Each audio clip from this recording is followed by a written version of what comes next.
We're very privileged and honored to have with us this weekend Sheikh Hussain Al-Nashed, who is originally from Iraq and now resides in Birmingham, England. Sheikh began lecturing in 2005 after visiting the shrines of Imam Ali, Imam Hussain, and Hazrat Abbas for the very first time. Since 2005, he has lectured in most major cities of the world, including the US, Europe, and Africa. He has studied and he owes all of his knowledge to his parents, who have always made sure to give him weekly classes on the Ahlul Bayt since his childhood. His secular studies are in the areas of media and public relations. With that, please join me in welcoming Sheikh Hussain Al-Nashed for the very first time in Astaana-e-Zehra with the loud salawat. Allahumma salli ala Muhammad wa ali Muhammad.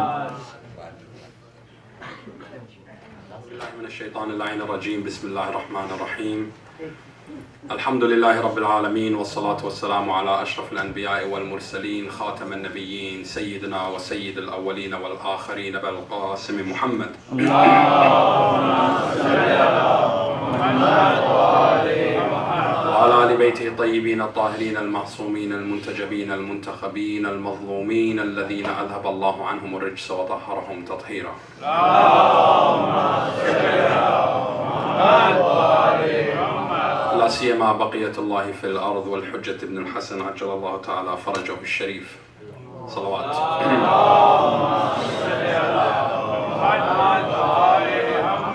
Amma ba'd, respected brothers and sisters, elders, learned scholars, assalamu alaikum wa rahmatullahi wa barakatuh. It gives me great pleasure to be with you here today, and inshallah to also join you tomorrow in remembering our Imams alayhim salam Allah ajma'in. Just a slight amendment, I'm actually from London, not Birmingham, so I do apologize for that mistake. No, obviously in these nights we are remembering the personality who is very dear to our hearts, but also very dear to the hearts of Ahlul Bayt alayhim salam Allah, Imam Sajjad alayhi salam. So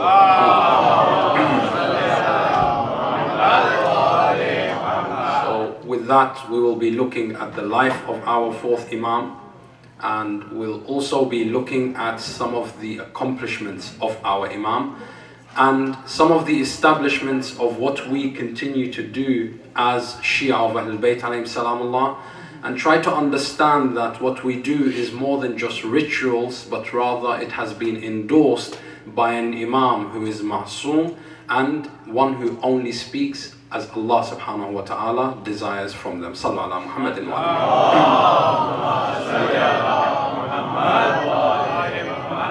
To understand the life of our Imam, we must understand his imamat.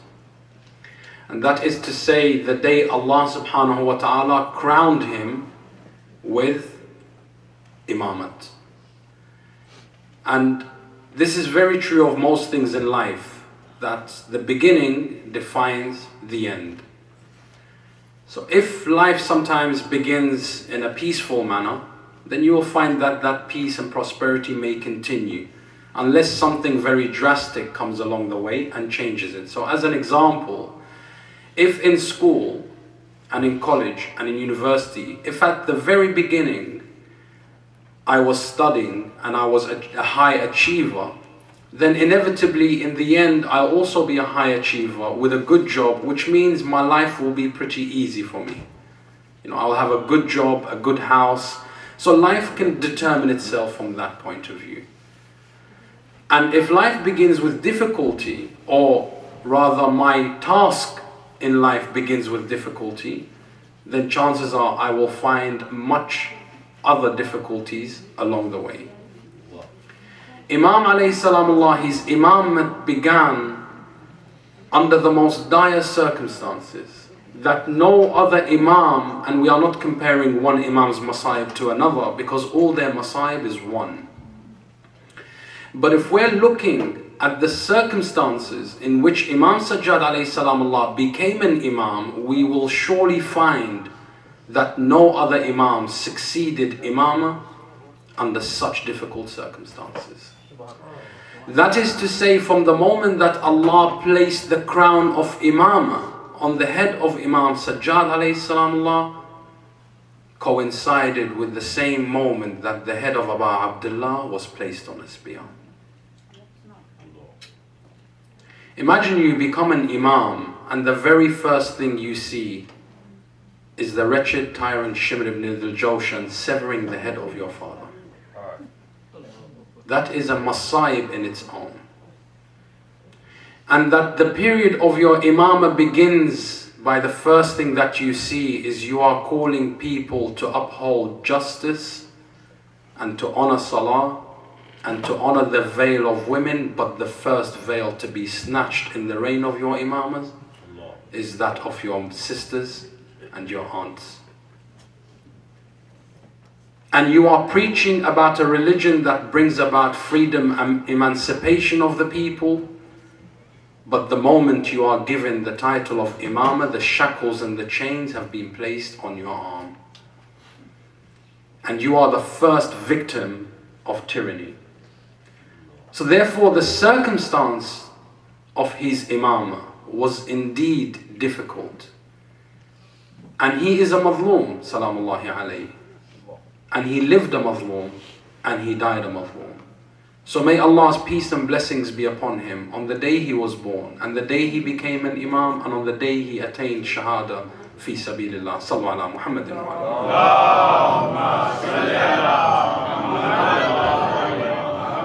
From this angle, and from being able to envision the dire circumstances, we need to ask a few questions. When an imam becomes an imam, the position of imamah is different to the position of khilafah. Allow me to explain. You can be a khalifa and the people can make you a khalifa, but nobody other than Allah can make you an imam. Imamah and khilafah can either be one and the same, or they can be two different things. A khalifa doesn't necessarily become an imam, but an imam is automatically appointed to the position of khilafah. Khilafah, we can understand, is a political post, and imamah is a spiritual guidance post. So Amir al-Mu'mineen Ali ibn Abi Talib alayhi salam, historically speaking, yes, he was the fourth khalifa, but he has always been the first imam.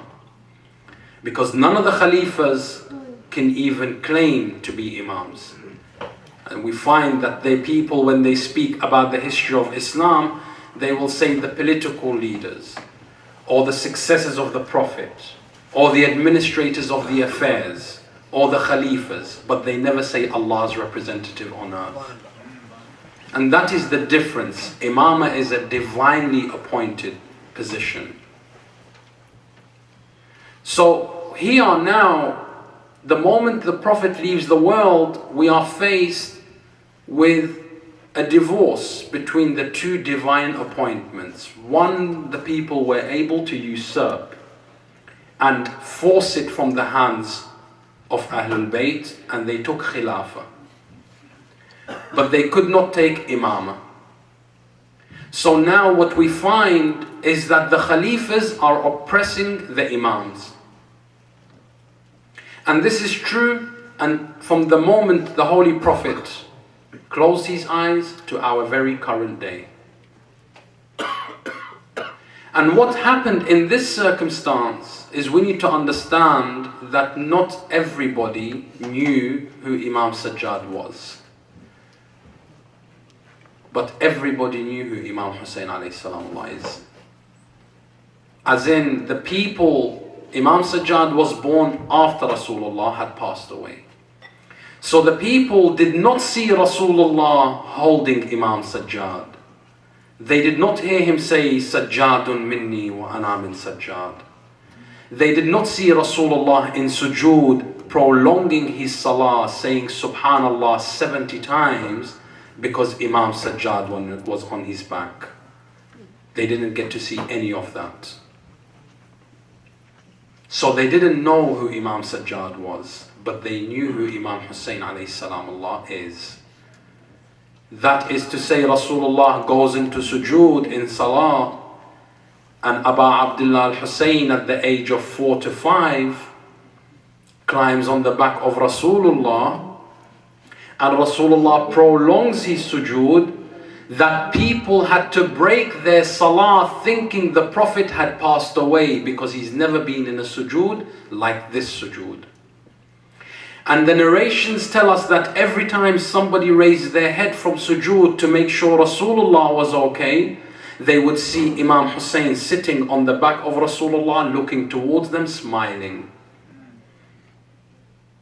An indication here of who is Abu Abdullah al-Hussain alayhi salam.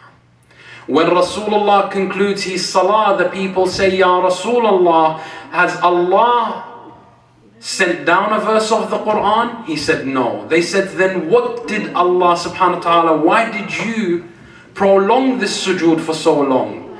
He said, Allah did not reveal a verse of the Quran to me, but He revealed something else to me. They said, Ya Rasulullah, and what did He reveal to you? He said, Jibreel descended upon me and he said, O Muhammad, Allah is pleased when Hussain is pleased, and Hussain is pleased to be on your back. So do not get up from the sujood, lest Hussain may be upset. Rida Allahu min ridana Ahlul Bayt. Allah is pleased when Ahlul Bayt are pleased. Husaynun minni wa ana min Hussain. Ahabba Allahu man ahabba Husayna. Hussain is a part of me, and I am a part of Hussain. Allah loves those who love Hussain.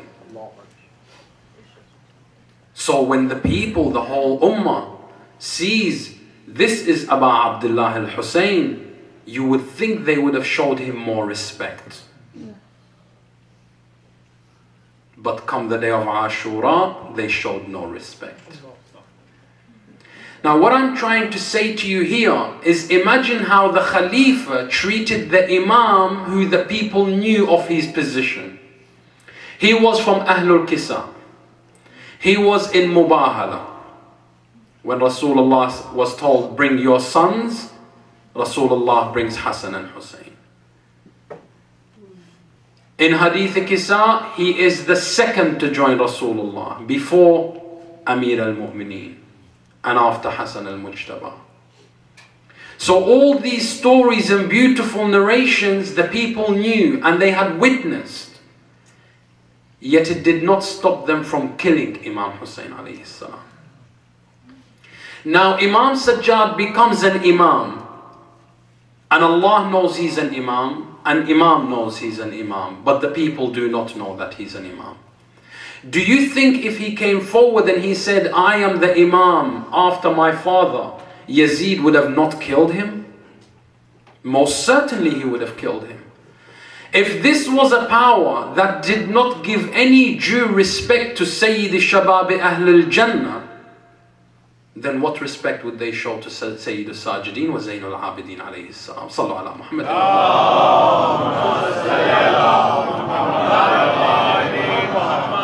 And an Imam, as we said, is the successor of Nubuwwah. And Allah made it incumbent upon the Anbiya to proclaim their Nubuwwah, to let the people know, I am a Nabi. Therefore, the successor of an Imam has to also let the people know that he is the successor of a Nabi. Because if the people don't know, then the Hujjah has not been given. And if the Hujjah has not been given, on the day of Qiyamah, the people will say, well, Ya Allah, I followed this person and that person because your Imam did not tell me he's your Imam. And the Hujjah, the argument, becomes against the Imam. Hasha lillah, that we can ever have an argument against our Imam. So the Imam now needs to proclaim his Imamah, but the political field does not allow him to do so. Rasulullah spent 23 years telling the people, Ali is the Imam after me, yet they did not respect that. Amir al-Mu'mineen tells the people, Imam Hassan is after me, yet the people did not respect that. Imam Hassan declares that Imam Hussain is after him, and the people did not respect that. In Karbala, Imam Hussain, to whom will he declare his son as an Imam? There is no one. The companions have all been killed. His Ahlul Bayt have all been killed. The only people there that will listen are the enemies. And if the enemies hear, then they will kill the Imam. So the Imam now is faced with, despite the trials and tribulations, his first task is to declare his Imamah to the people. To tell the people that I am Hujjatullah fi ardih. I am the argument of Allah. I am the proof of Allah on earth. But how does he do this? Without bringing about any problems to the Muslims and to himself. Imam alayhi salamullah, Imam Hussain left particular instructions on how the Imam should do so without bringing awareness of the evil empire towards him. We shall look at that with a salawat ala Muhammad.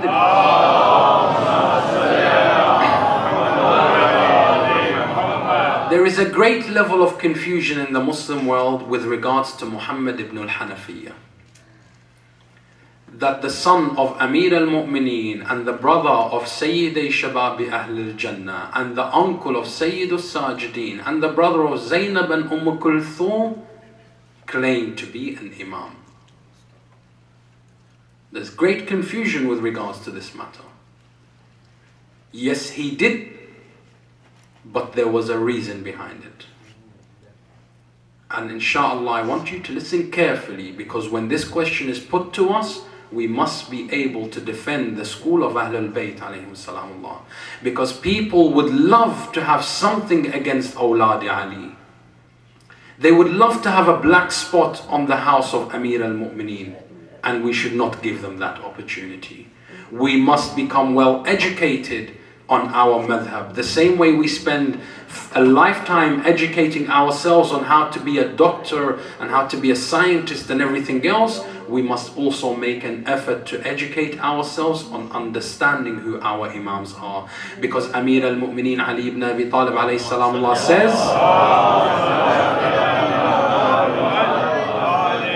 Imam says, if a child in our gathering of the Ahlul Shia, if a child in our gathering is unable to defeat the scholar from their school, meaning the Wahhabis and the Salafis, if a child from my community cannot beat them in a debate, then by Allah, we are not on the true path.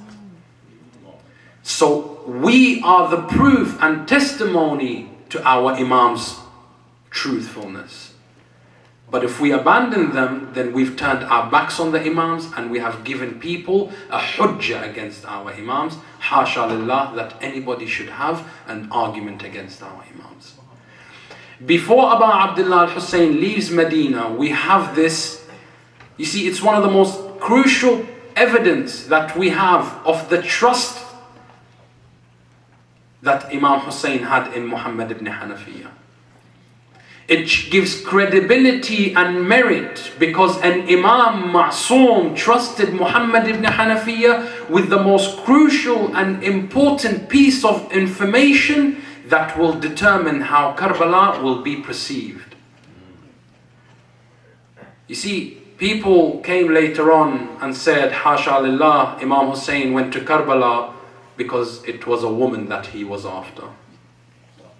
And some people came and said he was politically inclined for Khilafah, and that he was a rebel, and this and that, and they made so many excuses.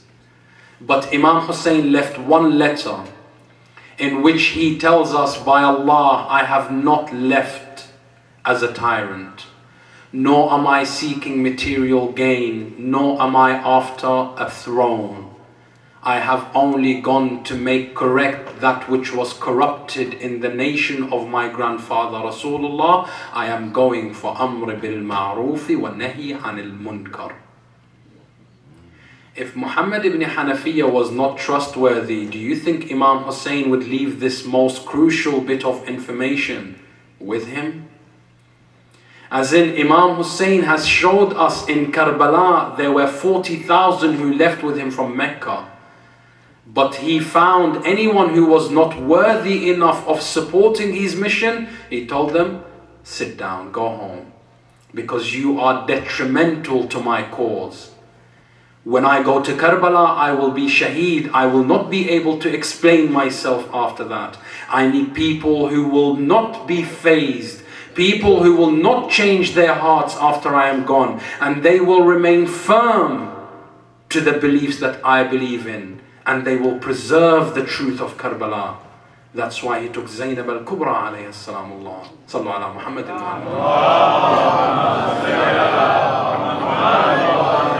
The same way that Bibi Zainab and Imam Sajjad represented Imam in Kufa and in Sham, Imam needed someone to represent him in Mecca and Medina, and he left Muhammad ibn Hanafiya. When he told Muhammad, and understand, Muhammad alayhi salam was a warrior that taught Abu Fadl al-Abbas in the art of war. After Amir al-Mu'mineen, it was Muhammad ibn Hanafiya who was training Abu Fadl al-Abbas. They were dual partners. They would spar with one another. So he's not someone who doesn't know how to fight. He was a master of the sword. And he was a master of Iman also, because Islam isn't a religion of violence. Our Imams do not put a sword in the hand of someone who does not fear Allah, because then they've told him you can go out and be a butcher. No. Imams only put a sword in the hand of that person who will only use the sword for the protection of the people, not for oppression of the people. So when Imam Hussain trusts him to train Abu Fadl al-Abbas in the absence of Amir al-Mu'mineen, and when Amir al-Mu'mineen trains him, there is a lesson to be had. Now Muhammad ibn Hanafiya, Imam tells him, or he says rather to the Imam, he says, Imam, will you leave me in Medina when you are in need of my assistance? Wa alaikum salam wa rahmatullah. You are in need of my assistance. Imam alayhi salam tells him, oh Muhammad, I have kept you behind for a task. If there was anybody more befitting of this task, I would have chosen them. Doesn't this remind you of when Rasulullah left Ali ibn Abi Talib in one of the battles? Because he needed someone who was like him, someone who can be truthful. Musa alayhi salam left Harun. Imam Hussain alayhi salamullah left his Harun, Muhammad ibn al-Hanafiya. So he leaves him behind and he gives him precise instructions. When Imam Sajjad returns to Medina, the people went to Muhammad ibn Hanafiya and they said, now that Hussain ibn Ali has become shaheed, you are the next Imam. Muhammad ibn Hanafiya did not dispute them. Imam Sajjad said to him, are you truly the Imam? He said, the people have elected me as their Imam. He said, then let us go and see if the black stone will also give you bay'ah. The Hajar-e-Aswad in the Kaaba, because the Hajar-e-Aswad is the first to give bay'ah to an Imam. If the people may have given you a bay'ah, but if the Hajar-e-Aswad gives you bay'ah, then indeed you are an Imam. So they go together to the Kaaba. Now bear with me on these couple of points. There is a reason, there is something happening here beyond the eye's perception. The eyes do not perceive, but the hearts of the knowledgeable perceive. You see, Imam needs to tell people he's an Imam without bringing any wrath and anger from the authorities on himself. So from the outset, this looks like a family dispute between an uncle and a nephew. Yazid La'natullah alayhi has no reason to interfere. It's not his problem, this is a family problem. So from that side of things, the laws dictated that when there's an issue of tribal affairs, you don't get involved. Go to Pakistan, go to Iraq, go to Afghanistan. The same mentality exists. When there's a tribal feud between the tribes, between the Qabila, the police do not get involved. In fact, if the police get involved, chances are they'll be the first to get shot.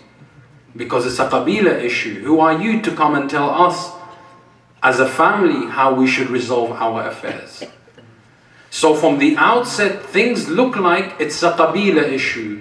The children of Bani Hashim have a dispute amongst themselves. So Yazid cannot justify his interference, and therefore he must remain silent and see how things develop. What happens now, Imam needs to get maximum exposure so that the people can see, but not only they see, they actually have a story that they want to go and relay to the people. The best place to go where there is maximum exposure in the Muslim world is the gathering point of the Muslim world, the Kaaba, where people come from Sham, from Egypt, from Morocco, from wherever the Muslims may live. They come together and they come to the Bayt of Allah. Now when you come to Baytullah, if you hear something happened, you go back and you tell the story in your town, and then the people hear. But if your story is not so great, you may forget it, but when it's a great momentous event, you will always remember it. Now if me and a person in this community had a dispute, and I said, let's go to the president and he will settle the affair, not everybody will take interest. But if I said in front of these people sitting here, let us ask the Alam of Abbas alayhi salamullah to give justice, and the Alam speaks, everybody will have a story to tell. Because sometimes we see like a mu'jiza, like a karama from Ahlul Bayt, it spreads like wildfire. Imam says, let's go to the Kaaba where all the people are gathered, and we ask the Hajar-e-Aswad to give bay'ah. Now if people hear the Hajar-e-Aswad is given bay'ah, indeed that's a phenomenal thing. That's something that the people want to relay. Imam goes to the Kaaba with his uncle, and his uncle says, am I not the Khalifa of Allah on earth? Am I not the Imam? The Hajar-e-Aswad remains silent. Imam says to him, by Allah, if you was an Imam, surely we would have heard it give you bay'ah. Now Muhammad ibn Hanafiyyah tells the Imam, if you are an Imam, then you ask. Now let's pause again for a moment here. Muhammad ibn Hanafiyyah is born in a house of Ahlul Bayt. He's seen things that the mind will be boggled by. And Muhammad ibn Hanafiyyah will not call himself to challenge the Imam when he knows he's not an Imam himself. As in the Christians of Najran, when they saw Ahlul Bayt, they said, by Allah, these are faces. If they ask Allah to remove a mountain, He'll remove a mountain. So if the Christians of Najran could recognize an Imam by seeing him, and they don't want the la'nah of Allah to come upon them, you think the son of Amir al-Mu'mineen will call the la'nah of Allah upon himself? No. So therefore, he had a different reason in inviting Imam. It sounds somewhat like the story of when Imam Hassan and Hussain, they see an old man who doesn't know how to do wudu properly. They don't come and tell him this is wrong. They say, uncle, can you tell us who is doing wudu right and wrong between us? And then they pretend they are doing wudu. And he says, you are the sons of Rasulullah. If both of you are doing wudu the same, then my wudu is wrong, not yours. So Ahlul Bayt have this method of role play in order to educate the masses. And here we are witnessing a role play between an uncle and a nephew who both understand what's going on, the same way as Hassan and Hussain alayhim salamullah understood what was happening. And when Imam alayhi salam says to the black stone, am I not the representative of Allah? The black stone says in a booming voice, I testify by Allah that the next successor of Allah on this earth is Ali ibn al-Hussein ibn Ali Zainul Abidin wa Sayyidus Sajidin.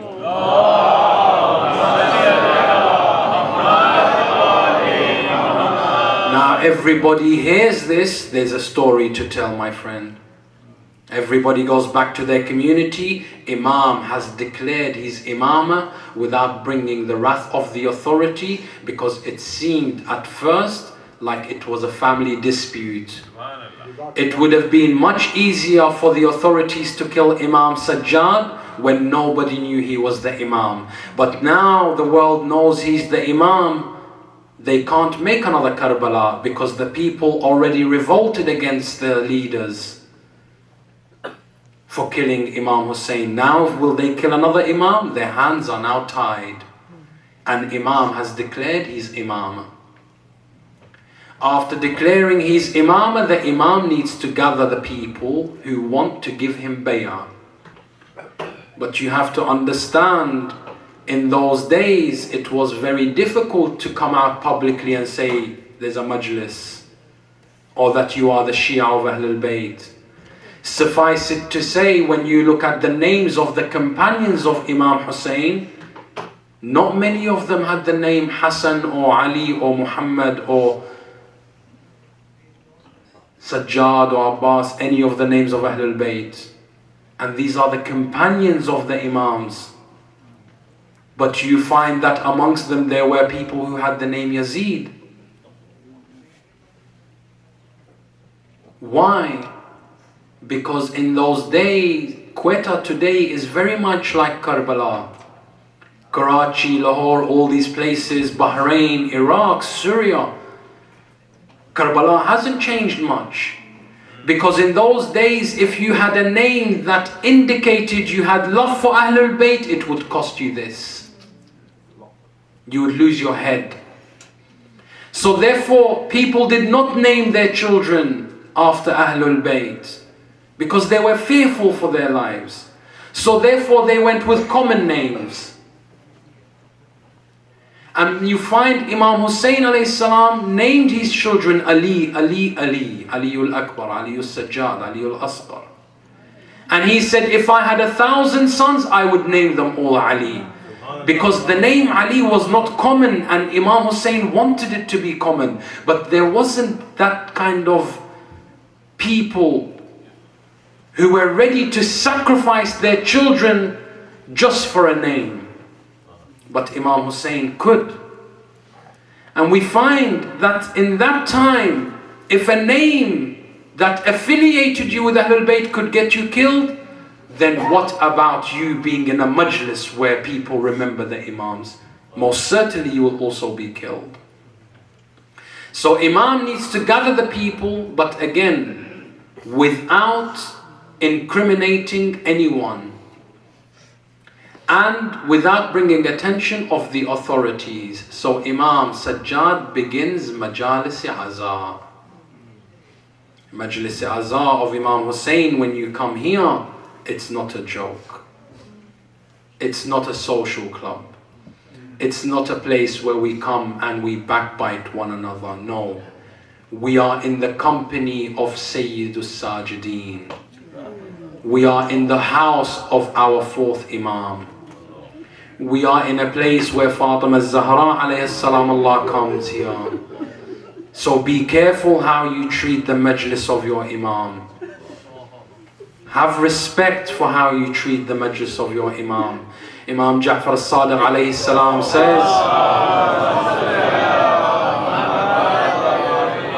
says, I would love to see my Shia when they come to the majlis of Aza of my father Imam Hussain, they sit next to the mimbar as if they are holding on to their mother's dress. You know, when you see children, they don't want to leave their mother, you need to hold on to the mimbar of Aba Abdullah al-Hussain. Don't think because you've become educated, or you've got a good job, or you've got so much in your bank account, now you don't need Ahlul Bayt. No. You only got that because you loved Ahlul Bayt when you was a child. Don't turn your back on your Imam. When you called him, he answered you. Now your Imam is calling you, so be careful how you answer him. The nida of Imam Hussain, ala min nasirin yansuruna, you attending Majlis Aza is answering Aba Abdullah al-Hussain alayhi salam. Because Astaana-e-Zehra alayhi salam says, is there anybody to help me? Do you know what she said? She said, is there anyone who has tears to cry with me for my son Hussain? You know, sometimes when someone passes away, you go to their janazah and you see only one person crying for them. You feel sorry, this person doesn't have friends. This person doesn't have people that love them. This person doesn't, you know, have people that respect him. When Fatima-e-Zehra looks and she sees that there are not so many people crying for her son, she feels that not a lot of people loved about Abdullah al-Hussein. So when you cry for Imam Hussain alayhi salam, you are helping Fatima-e-Zehra alayhi salam. Yes, indeed. This is how Imam Sajjad saved Islam. This is how Imam Sajjad alayhi salam gathered the people, and he gathered them so that they cry for Imam Hussain alayhi salam. And the authorities could not stop him from crying for his father because they had killed his father. But then one person came to Imam Sajjad. He said, Imam, why do you cry so much for your father Hussain?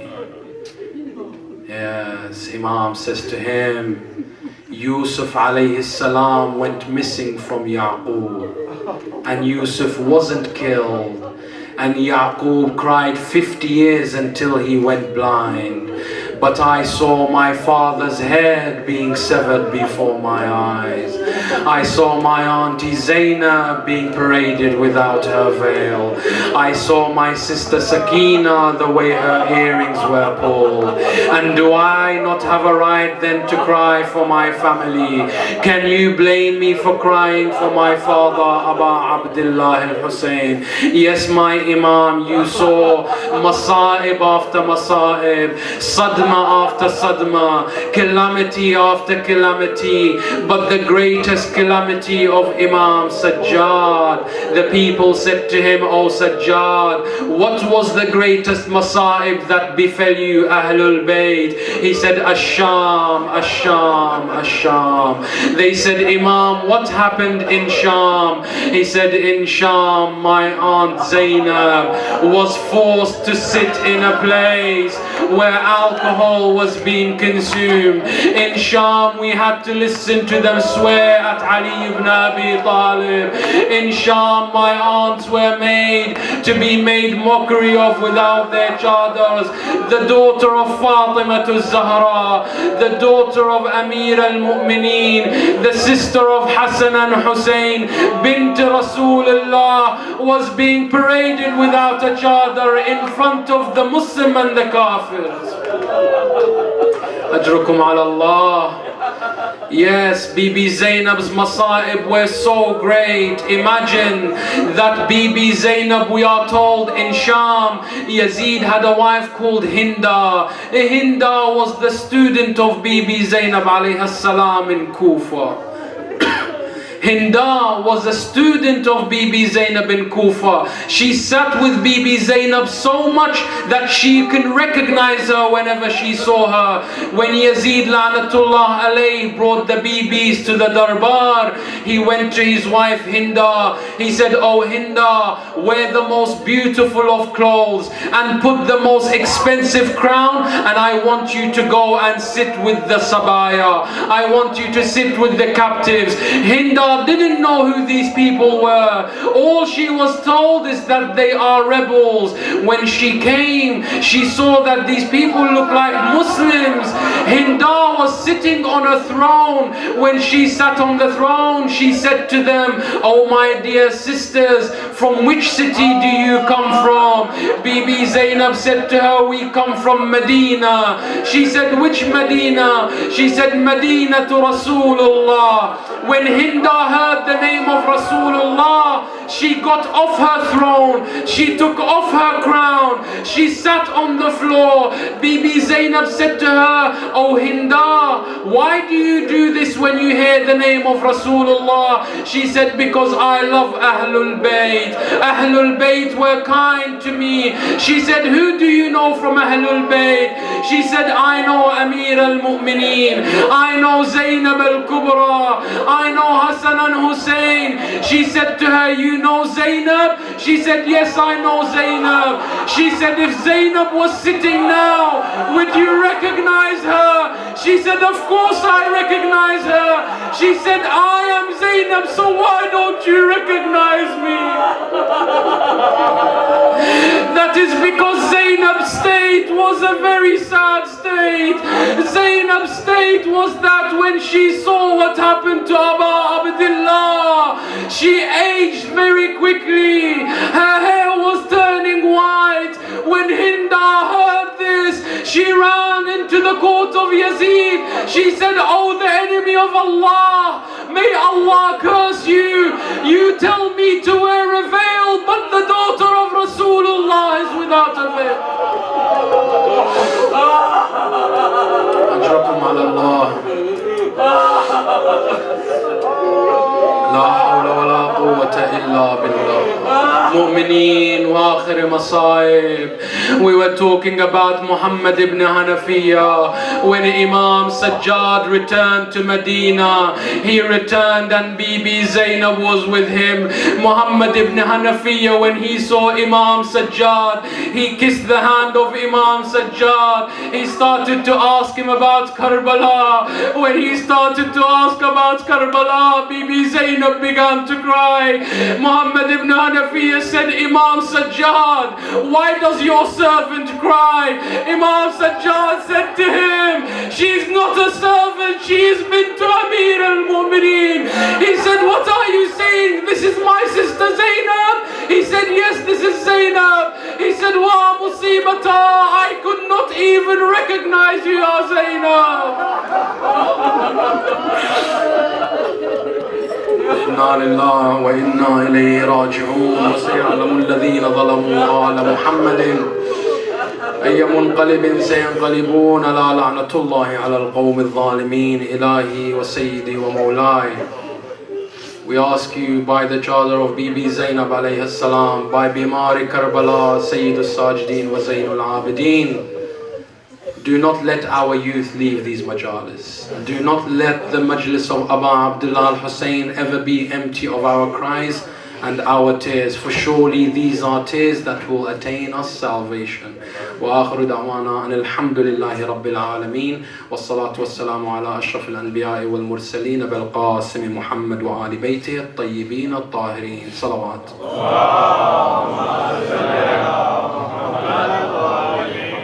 For the Bani of this majlis and for those who have contributed to making this happen, and for our marhumin and your marhumin, رحم الله من قرأ سورة المباركة الفاتحة. بسم الله الرحمن الرحيم.